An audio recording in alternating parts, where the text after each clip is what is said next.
Halo guys, kembali lagi dengan saya di channel DR0707 Movie. Sebelumnya saya sudah menceritakan alur cerita film Long with the God to the Wall, di mana di akhir cerita diperlihatkan Kim, Rocky, Maylin, dan Minho sedang mendatangi Raja Yomra untuk meminta izin agar Minho dapat menjalani sidang pembalasan sebagai arwah mulia.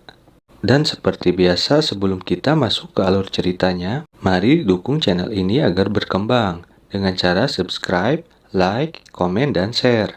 Dan aktifkan tombol lonceng untuk mengetahui update video terbaru lainnya dari kami. Dan inilah alur ceritanya. Di awal film kita diperlihatkan Kim dan yang lainnya sedang berada di neraka ketidaksolehan. Mereka akhirnya berhasil menemui Raja Yomra setelah berhasil mengalahkan pasukan Raja Yomra yang menghalangi. Saat itu Kim meminta izin agar Raja Yomra mengizinkan Minho untuk menghadapi sidangnya sebagai arwah mulia, karena Kim beranggapan bahwa Minho sebelumnya dibunuh secara sengaja. Namun para jaksa penuntut mengungkapkan bahwa bagaimana bisa Raja Yomra memberikan peradilan kepada Minho yang sebelumnya menjadi arwah pendendam, dan bahkan hampir menyakiti manusia yang tidak bersalah pada waktu itu. Kim bersikeras agar Raja Yomra memberikan kesempatan kepadanya untuk mengungkapkan kejadian sebenarnya, dan sebagai gantinya dia siap dihukum dan dicabut haknya sebagai wali jika ia tidak dapat membuktikannya. Mendengar hal tersebut, Raja Yomra pun menyetujuinya dengan satu syarat, yaitu dalam 49 hari ke depan, mereka harus bisa mencabut satu nyawa manusia yang sudah mendekati batas kehidupannya.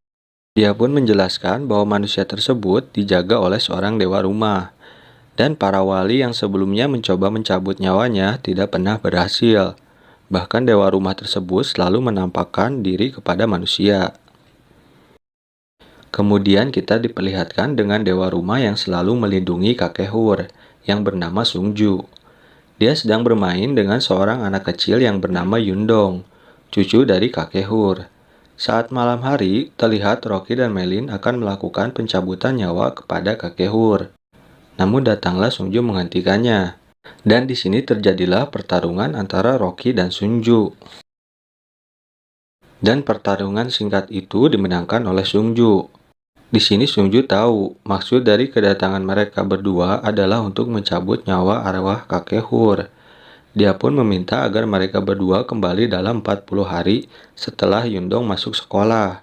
Dan juga dia berjanji tidak akan mengganggu mereka nanti jika mereka menyetujuinya. Atas hal tersebut, akhirnya Rocky dan Maylin pun menyetujuinya. Scene berganti di sebuah danau hantu ikan. Di sini diperlihatkan Kim sedang menemani Minho menuju sidang pertamanya. Karena saat itu Minho sangat impulsif, Kim pun mengikatnya di sebuah tiang yang ada di perahu. Dan dia menjadikan Minho sebagai umpan untuk para hantu ikan di danau tersebut. Tujuannya agar memberi Minho pelajaran. Kemudian muncullah Raja Hantu Ikan yang menyerang Minho. Minho yang ketakutan pun akhirnya memohon agar Kim menyelamatkannya. Kemudian muncul Rocky dan Maylin. Mereka melaporkan bahwa Dewa Penunggu Kakek Hur setuju untuk membiarkan mereka mencabut nyawa Kakek Hur, tapi setelah 40 hari. Kim pun menyetujuinya karena waktunya masih panjang. Keesokan harinya, tibalah Kim dan Minho di neraka kemalasan. Namun di sini Kim berkata bahwa Minho tidak perlu menjalani sidang tersebut, karena Kim sudah mengaturnya. Kim pun menambahkan seharusnya Minho berterima kasih kepadanya, karena dia beruntung tidak dihukum seperti arwah lainnya di neraka kemalasan tersebut. Tapi Minho bersikeras bahwa ia tidak ingin dihidupkan kembali. Scene berganti ke kediaman kakek Hur. Di sini diperlihatkan Sunju sedang berbicara dengan beberapa orang, yang ternyata mereka datang untuk menagih hutang kepada kakek Hur. Sungju yang mengetahui kakek Hur tidak mempunyai uang mencoba mencegahnya.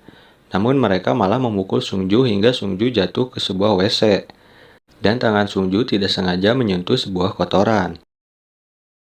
Rocky dan Maylin yang kebetulan melihat kejadian tersebut pun mempunyai ide, lalu menghampiri Sungju untuk membuat sebuah kesepakatan.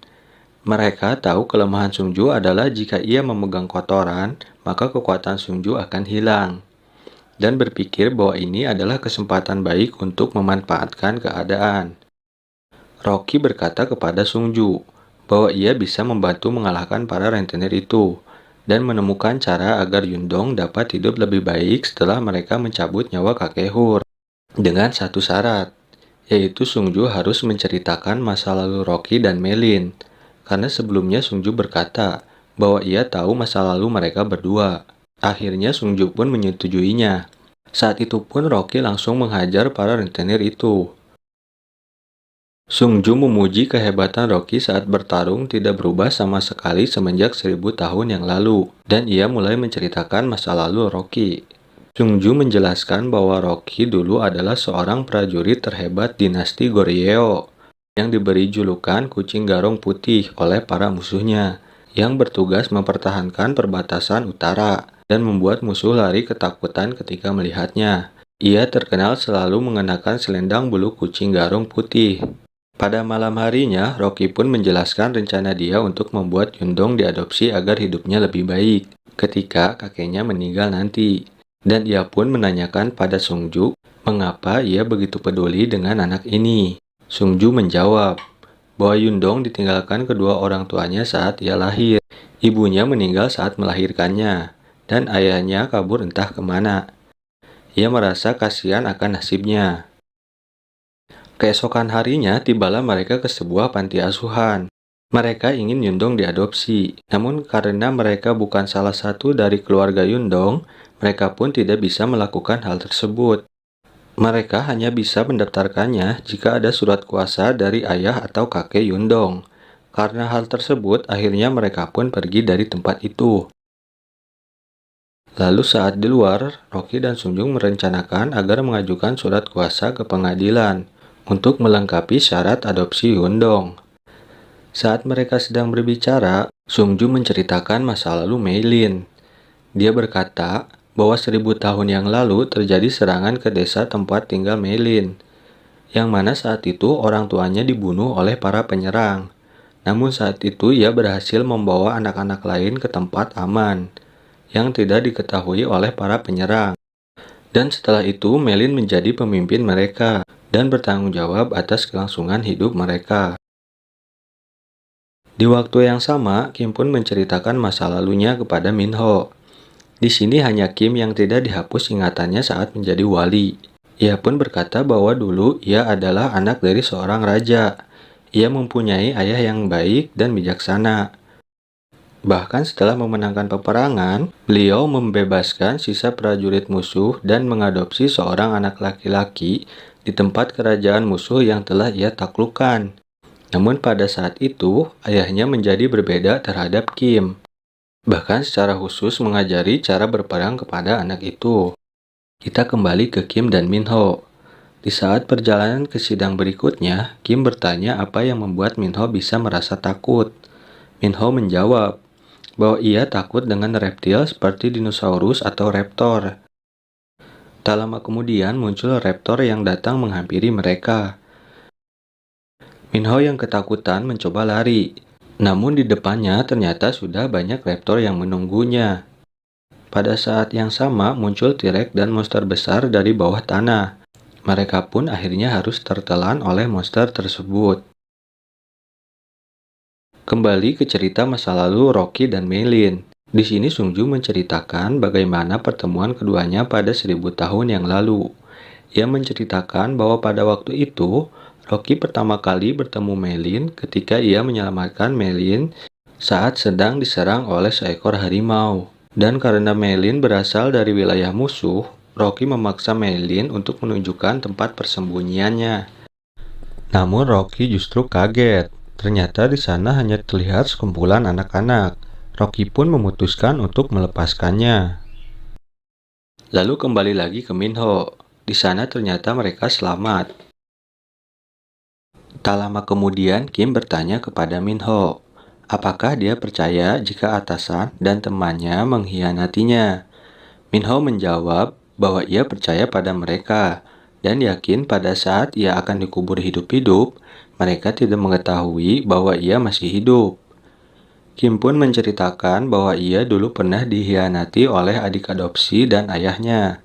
Saat itu ayahnya lebih mempercayai adik adopsinya dibanding anaknya sendiri untuk peperangan. Hal tersebut malah membuat ayahnya harus gugur di medan pertempuran. Di sisi lain, akhirnya terungkap siapa penyerang desa dan orang tua Melin hingga banyak orang yang terbunuh. Ternyata penyerang tersebut adalah Rocky yang diperintahkan oleh Milnag.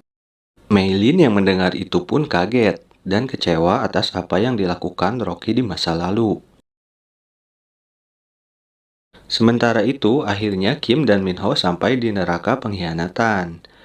Saat sedang di perjalanan, Kim menceritakan kenapa Minho bisa menjadi arwah mulia dan kenapa kematiannya tidak adil. Kim pun menjelaskan bahwa kematian Minho bukan karena kecelakaan, melainkan pembunuhan berencana, karena Kim melihat kejadiannya pada waktu itu. Di sisi lain, saat Sungju akan pergi ke pengadilan untuk mengurus surat kuasa atas Yundong terlihat sangat kesal. Karena melihat Meilin dan Rocky masih bertengkar. Akhirnya dia pun menceritakan keseluruhan masa lalu Rocky dan Meilin.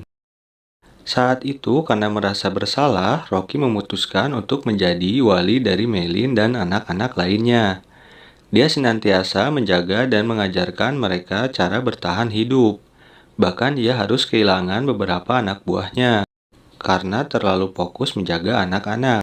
Dia menjadi sosok malaikat pelindung untuk mereka dan mengkhianati negaranya sendiri.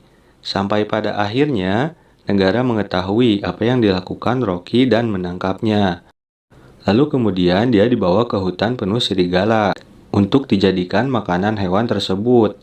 Namun ia berhasil lolos dari hutan itu dan berjuang untuk sampai di persembunyian anak-anak. Setelah sampai, ia menyuruh anak-anak untuk lari dan bersembunyi sebelum pasukan raja sampai ke tempat itu. Namun sebelum Meilin pergi, akhirnya Rocky mengakui kesalahannya terhadap desa dan orang tua Meilin dan meminta maaf kepadanya. Meilin pun akhirnya pergi dengan rasa sedih yang dalam.